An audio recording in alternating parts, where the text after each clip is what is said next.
गणनायकाय गणदेवताय गणाध्यक्षाय धीमहि गुणशरीराय गुणमण्डिताय गुणेशानाय धीमहि गुणातीताय गुणाधीशाय गुणप्रविष्टाय धीमहि एकदन्ताय वक्रतुण्डाय गौरीतनयाय धीमहि गजेशानाय भालचन्द्राय श्रीगणेशाय धीमहि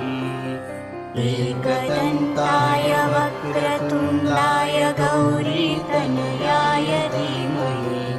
गजेशानाय